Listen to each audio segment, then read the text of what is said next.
Saya mau cerita nih, kemarin saya mancing ya. Mancing di Facebook saya, dan ya dapat ikan ternyata. Ikannya namanya Aventador.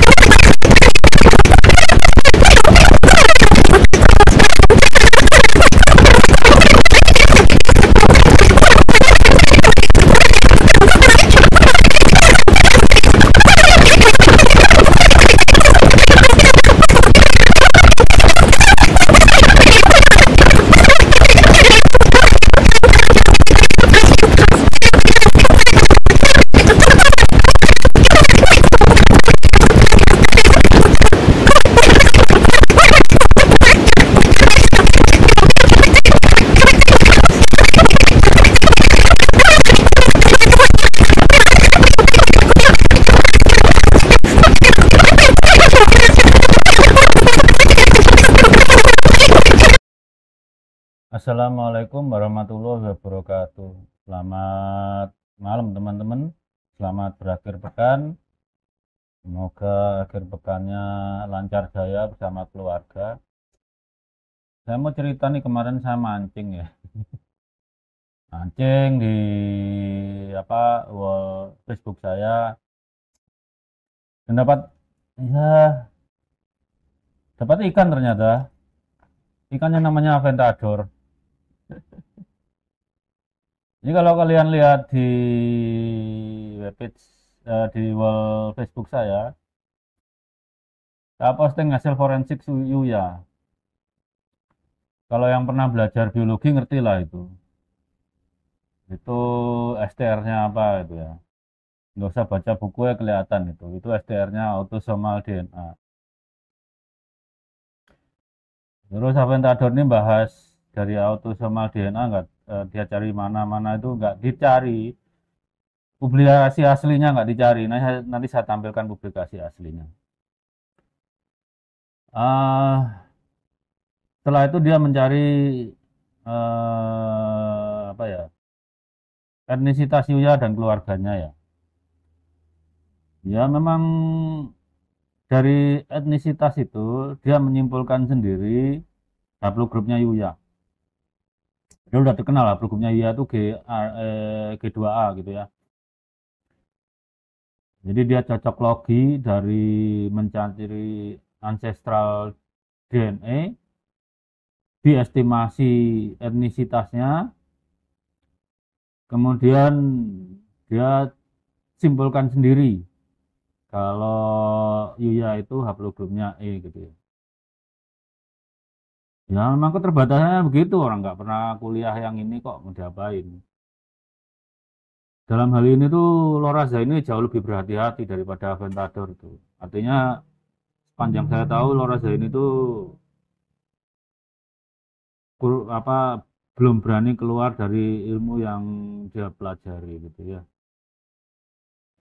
Jadi begini, ilmu yang mempelajari DNA dari tokoh-tokoh yang sudah terkubur itu namanya ancient DNA. Tulisannya ADNA. Itu beda dengan ATDNA. ATDNA itu autosomal DNA gitu ya. Nah, pada jasad yang sudah terkubur lama itu tentu saja DNA-nya nggak bisa utuh. Makanya ada ilmu khusus untuk itu.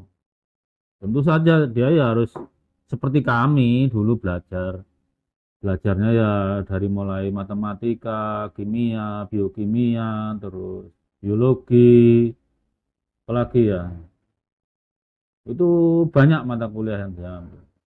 Nah, publikasinya aslinya memang menerbitkan 2 publikasi ini. Jadi judulnya adalah Ancestry and Pathology in King Tutankhamun Family ya. Saya memang mancing di wall saya sih.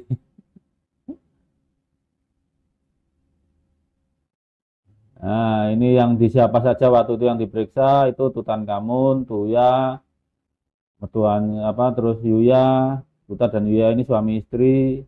Kemudian satu lagi belum dideteksi siapanya gitu ya. Kemudian Amen Hitop 3 ini masih kode-kode yang eh, yang akhirnya dikode ini kan ketemu kemudian oh ini sebelumnya sampai sekarang akhirnya kan ada perubahan ya. Dua janin dan seterusnya gitu ya. Nah, itu kita langsung. Nah, ini saya tampilkan sih memang buat yang kuliah beneran kuliah dan nggak tidur kuliah pasti tahu caranya ini walaupun saya cuma ngambilkan gambar ini pasti tahu caranya. Beda, Ventador nggak kuliah, ngawur wae. Main cocokologi aja dia. Ini kita pahami begini ya. Kalau saya tulis microsatelit itu short tandem repeat gitu ya. Kita lihat di sini. Ini kalau udah laki perempuan ini pasti autosomal DNA. Dan kalau kita bicara autosomal DNA, nggak usah belakrak sampai haplogroup. Komposisinya haplogroup itu kan di non coding DNA di kromosom Y atau non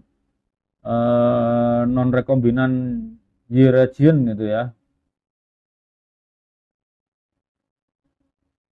Jadi ngapain nyari-nyari etnisitas gitu. Ya itulah cara saya mancing, hati-hati kalau saya posting. Saya nggak bohong kan, waktu itu saya tulis microsatelit Tuya ya memang punya Tuya dan Yuya gitu. Cuma nggak saya jelaskan semua gitu. Tapi buat yang belajar biologi pasti tahu kalau udah ada laki dan perempuan itu pasti miliknya autosomal DNA. Nah, di disiplin ilmu ini karena mumi itu kan udah rusak, ekstraknya itu nggak bisa banyak lah yang tersisa. Itu ada disiplin ilmu khusus untuk menebak atau melacak tentang genetiknya. Ini pakai STR. STR itu ukurannya kalau kita sequencing memang lebih gede daripada senip. Senip kan cuma satu base pair. Seperti Yuya ini di 13 S317. Kalau 13 ini ulangannya umpama motifnya 5 kan 5 kali 13 berapa? 65 base pair kan kalau di sinari di sequencer itu pendar terang gitu. Beda kalau cuma snip kedip sebentar dan memang kalau fosil dan anu itu susah cari snipnya. Dan berdasarkan tebak dan dengan segala kebodohannya si Muhammad Assegafi menebak Yuya sebagai haplogrup E.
Ya boleh aja menebak sih boleh. Tapi harus dikonfirmasi dengan publikasinya apa. Tuh. Kalau saya udah pasti, saya sekolah kok. Saya tunjukkan ya. Paper kedua yang menunjukkan bahwa dia haplogrupnya G2A. Ingat ini haplogrup tua sebenarnya. Bukan haplogrup terminalnya Yuya. Karena Yuya itu mumi, DNA-nya banyak yang rusak. Itu bisa direcover cuma 11.000 base pair kalau nggak salah. Tapi itu sudah cukup buat buat para ilmuwan untuk mengira haplogrup superclade-nya aja, nggak usah pas di dia di atasnya gitu. Nah, judul paper kedua adalah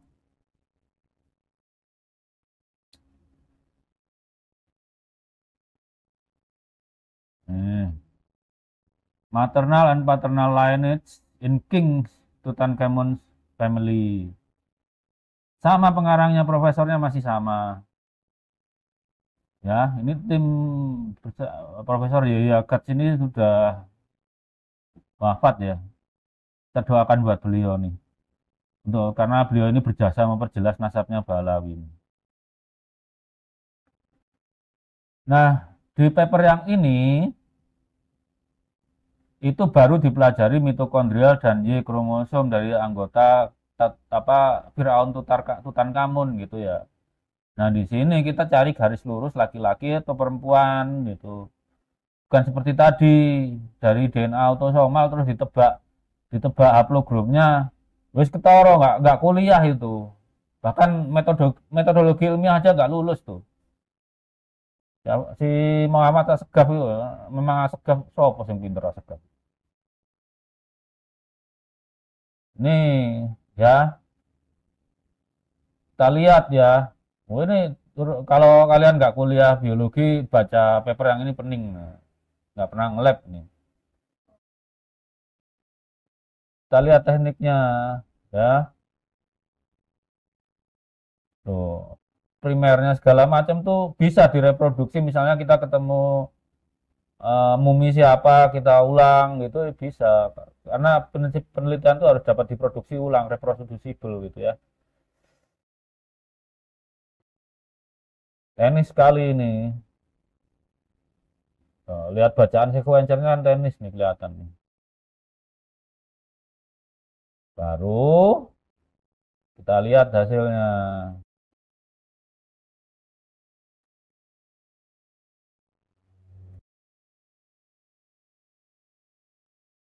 Ini saya ganti viewer biar apa tabelnya bisa kita rotasi ya. Nah, kelihatan tuh teknis banget, teknis biologi banget. Jadi kalian nggak usah terlalu pusing lihat ini. Cuma nanti saya tunjukkan nanti papernya di deskripsi ya. Saya nggak bisa membagi gratis karena ini berbayar. Ya kalau saya kan lain bisa lewat jalur kampus atau jalur kerjaan gitu. Ini kita lihat rotate kita nah tuh ya waktu meninggalnya itu umur segini bukan umur sekarang. Kalau umur sekarang ya ribuan tahun lah. Tuh ya Yuya kemudian Amenhotep yang lain-lain itu yang masih apa dicari identitas aslinya gitu ya. Ini coba lihat ini sequencernya aja sampai seperti ini nih.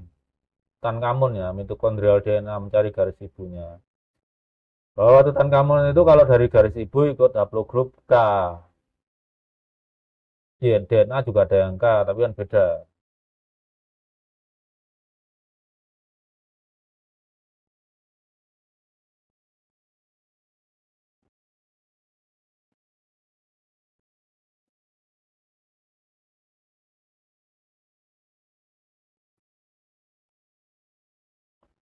Buat 100%.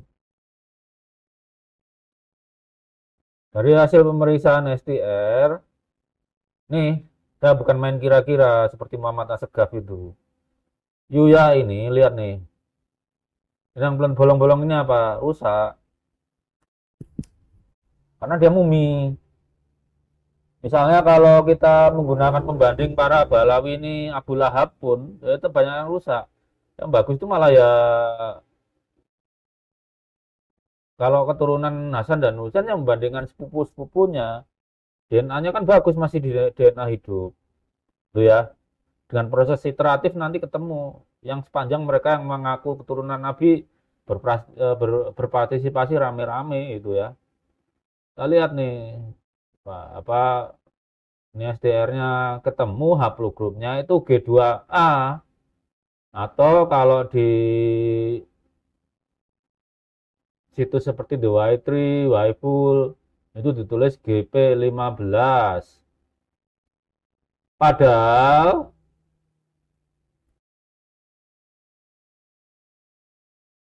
kita lihat di apa di kladogram dari Yfull ini ya. Ini Balawi sekarang tuh posisinya di sini. G2A itu ini, GP15. Nah, GP15 itu PMRCA-nya 18.100 tahun yang lalu. Hitungan Vadim Urasin lah, ini bukan hitungan saya. Males ngitung manual gitu ya. Tapi maksudnya apa ya? Padahal kan Yuya itu kan 3.500 tahun yang lalu kira-kira lah. Nggak jauh beda dengan era hidupnya Nabi Ibrahim gitu. Nah, dalam forensik karena tidak lengkap, kurang akurat, akhirnya misalnya seseorang yang GY32612 misalnya, karena hasil tes DNA, kan DNA-nya sudah banyak yang rusak ya, DNA yang tersisa itu akibatnya ikut makin tua. Misal nih,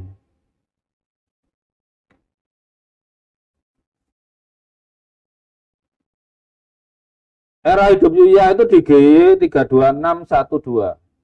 Ini lihat, dari terbentuk 7.600 tahun yang lalu, dan moyang terakhirnya 900 tahun yang lalu, moyang bersamanya gitu ya. Bukan berarti orang yang GY32612 itu nggak ada.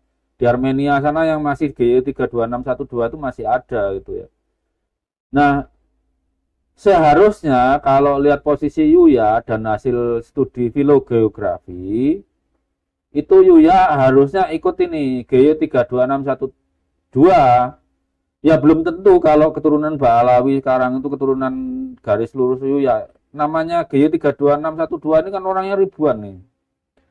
Ya mungkin aja keturunan ponaannya, sepupunya, tapi kemungkinan keturunan langsung Yuya juga bukan 0%. Karena apa?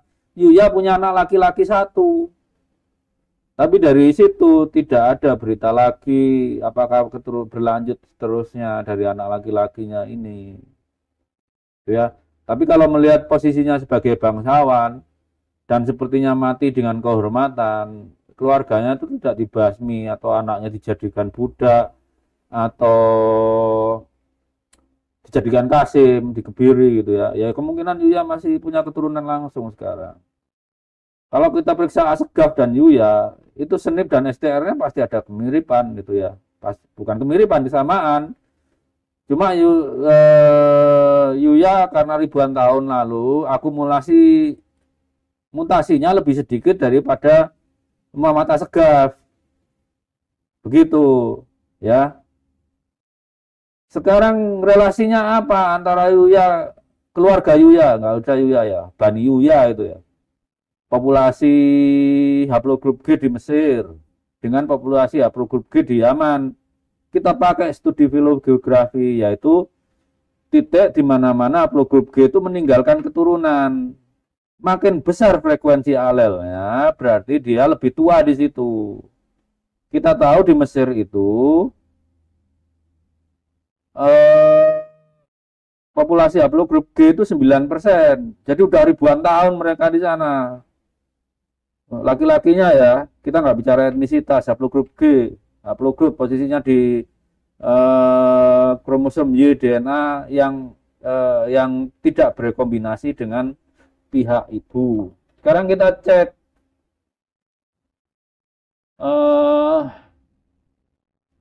peta migrasinya seperti apa.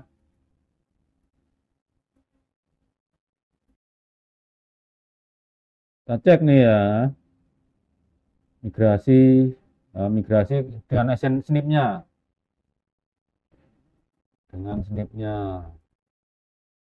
Filogeografi itu memakai data kombinasi di banyak database. Jadi selain Waiful juga Family Tree DNA juga dipakai. Jadi saya rasa cukup representatif ya, bukan hanya satu perusahaan. Karena kalau di Waiful itu sampelnya itu ada hasil penelitian, hasil tes DNA, orang-orang yang ambil tes DNA itu dikombinasi semuanya dengan data di Family Tree. Jadi tidak hanya satu perusahaan. Waiful sendiri kan bukan perusahaan sequencing, dia hanya perusahaan analisa. Makanya kalau kalian buka info di Waiful yang tes DNA, itu labnya macam-macam. Coba kita lihat ya. GY32613. Ya, Balawi yang sekarang di Indonesia itu ikut haplogrup ini. Coba kita lihat.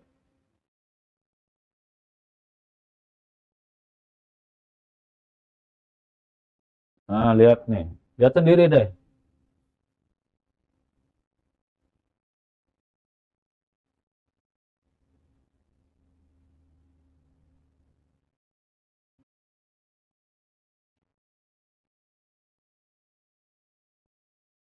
Nah, kalian bisa lihat. Posisi haplogrup G di Yaman itu tidak berasal dari Mekah dan Madinah. Jadi klaim mereka keturunan Nabi itu dari mana? Nggak masuk akal kan ya. Itu populasinya dari Mesir. Dari Mesir. Antara GZ63 GZ6348 ini dan GY32613 itu kan rentangnya cukup panjang. Di masa hidup Yuya kemungkinan GY32612. Nah, kita cek aja lah.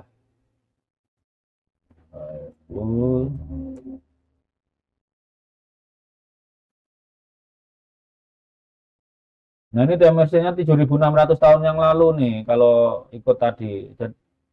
Jadi posisi Yuya itu di sini. GY32612. Dan GY32612 itu tidak hanya satu laki-laki. Populasi laki-laki. Apakah Balawi itu keturunan langsung Yuya? Ya enggak tentu. Memang tidak tentu. Tapi bisa juga keturunan pamannya. Artinya keturunan Yuya sendiri atau kerabat Yuya. Kita boleh nyebutnya Bani Yuya, itu enggak masalah. Karena membuktikannya tinggal dites saja tuh DNA para Balawi itu. Beneran Yuya enggak? Enggak usah bandingin dengan orang yang kita anggap keturunan Ali. Ya kelihatan mereka kan penganut gali kuburan. Bandingin aja dengan data forensik Yuya tadi yang udah ada publikasinya. Itu udah pasti kalau Yuya itu G2A. Bukan mengarang indah kayak Aventador. Udah nasabnya gosong, orangnya songong, Habib hidup lula. Ya, kalau saya ngomong G2A pasti ada publikasinya. Saya menghargai orangnya, nggak banding-bandingkan dengan orang lain, ngapain lo ya. Profesor Gat itu sangat profesor yang sangat dihormati di dunia arkeologi ya. Jadi pertanyaannya begini, apakah Balawi itu lebih tepat sebagai Bani Ubaidillah atau Bani Yuya? Kalian pikir baik-baik ini. Ya, kita buka data lagi.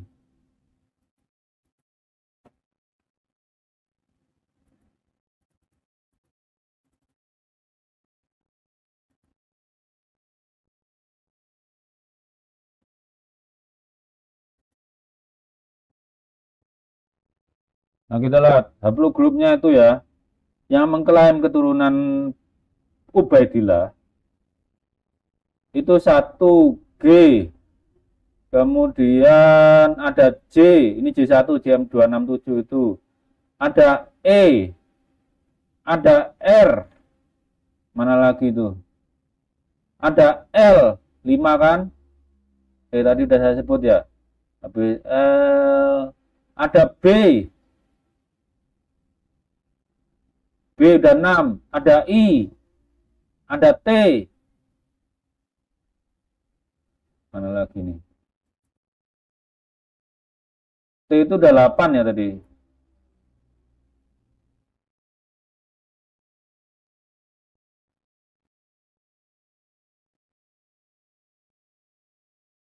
Berarti 8. 8 haplogrup. Kan kalian nggak masuk akal dari keturunan satu kakek. Itu cucu-cucunya 8 haplogrup. Jadi Ubaidillah ini fiktif atau nyata itu? Harus dipilih salah satu Ubaidillah itu.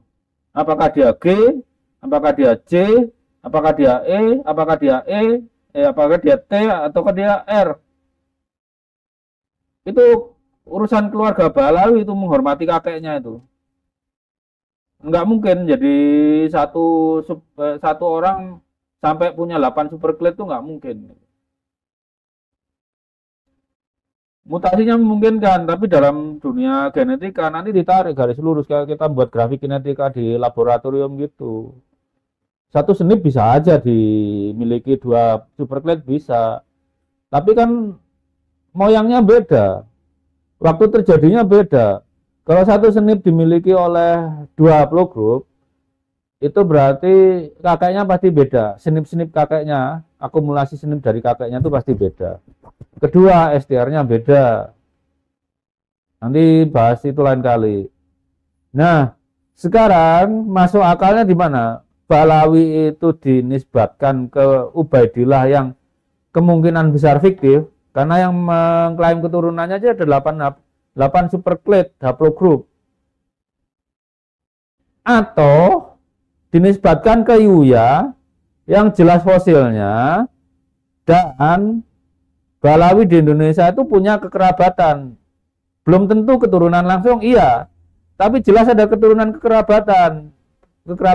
Jadi STR-nya Yuya tadi kan belum 8.000 tahun tuh. Pasti ditemukan di tubuh-tubuh Balawi sekarang. Kalau mereka cukup jantan untuk tes DNA. Ya kalau mereka keturunan jin yang nggak punya DNA, ya nggak perlu dites DNA. Oh, namanya Bani Jin apa.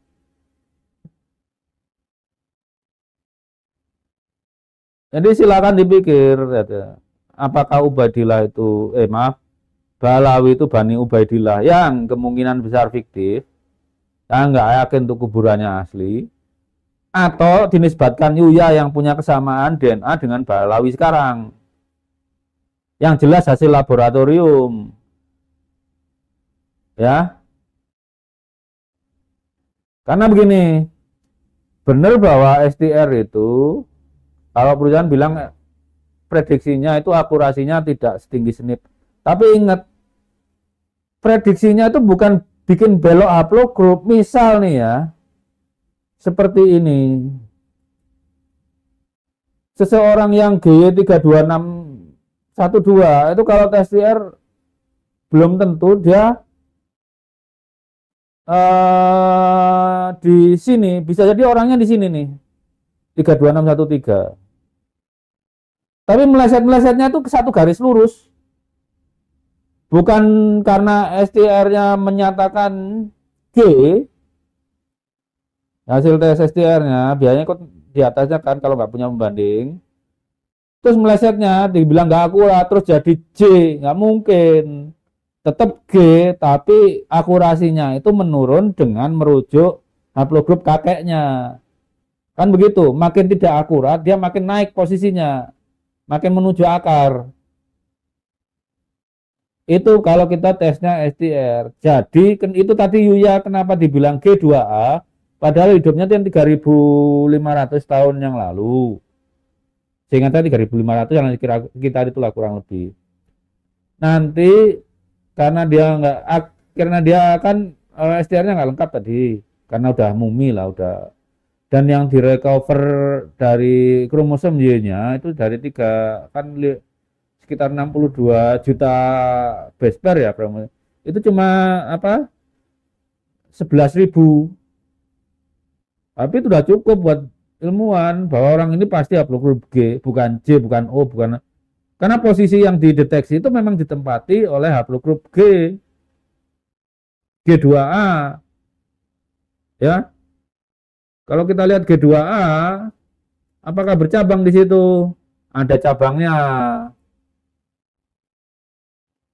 Nah, GY32236 itu kan ada cabangnya toh. Cabangnya banyak tuh.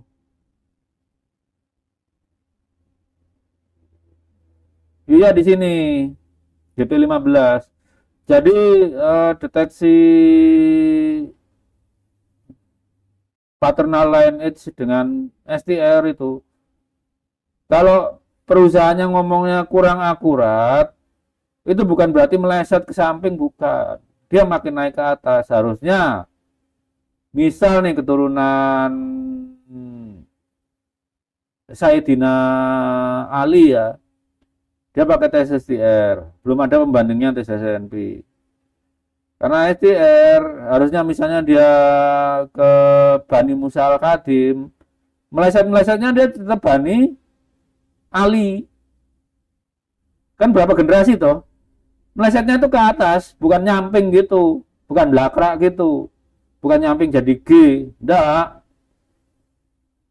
Jadi silakan buat kalian di, ya terutama Balawi itulah. Apakah kalian mau dinisbatkan ke Ubaidillah yang kemungkinan besar fiktif, atau ke Yuya yang terhormat jadi penasihat Fir'aun ya, jadi mertuanya Fir'aun juga. Itu yang jelas-jelas nyata punya DNA. Kalau kalian bukan keturunan jin ya pasti punya DNA atau kalau yang takut tes DNA ya mungkin nggak punya DNA keturunan jin. Ya udah untuk malam ini segitu saja. Jadi ingat, ya itu udah pasti G2A, ada publikasinya, bukan main tebak-tebakan kayak si Muhammad Assegaf itu. Dan nggak ada saintis yang menolak bahwa dia D2A, kecuali si Muhammad Assegaf yang buru-buru genetika, biologi dasar aja nggak ngambil dia. Apalagi biokimia, fisiologi nggak ngambil dia. Yang percaya ya aneh ya nurut aja. Kalau saya sudah sediakan tadi tulisan papernya di situ. Bukan pendapat saya sendiri, itu pendapat ahlinya Profesor Gad, arkeolog terkenal dari Mesir, almarhum ya. Ya sudah sampai sampai di sini dulu. Wassalamualaikum warahmatullahi wabarakatuh.